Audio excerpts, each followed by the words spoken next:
আমার এক ভাইয়ের কাছে ছিলাম, তার কাছে থাকতাম। তো সে অর্ধেক বাড়ির ভাত খেয়ে আমি এই 15 দিন কাটেছি, ওর কাছে থাকতাম।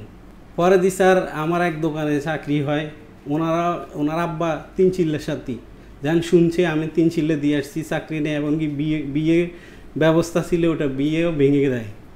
ওনারা এই কথা শোনার পরে আমাকে ওখানে চাকরি দেয়, এমনকি আমার সব কথা শোনার পরে দিয়ে ওনারা আমাকে উৎসাহ দিল যে আপনি পাত্রী দেখেন, আমরা ব্যবস্থা করব। একবার নতুন চাকরি জয়েন করছি। পরে দিয়ে বললো যে এরকম 10 সালের ঘটনা এটা। পরে আমি ওনাদের কাছে 3 মাস থাকার ভিতরে কোরবানি চলে এসে নভেম্বর মাস, তখন আমি এর ফাঁকে ওনারা আমার বাড়িতে পাঠাইছে চাকরি জয়েন করার পরে দিই আপনার বাড়িতে পাত্রী দেখে আসেন, আমার টাকা দিছে, তাই দেখেন ফ্যামিলি খোঁজ খবর নেন। পরে আমি যে একটা পাত্রী দেখছি ওটাই আমার পছন্দ হয়েছে, আগে খোঁজ খবর নিয়েছি ওনাদের, দেখছি পছন্দ হয়েছে, আমার আব্বা আম্মা পছন্দ করছে।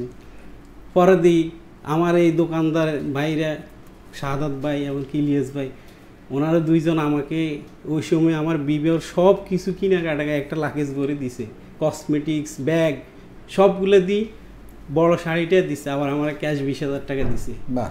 দিয়ে আমি বিয়ে শাদী করলাম।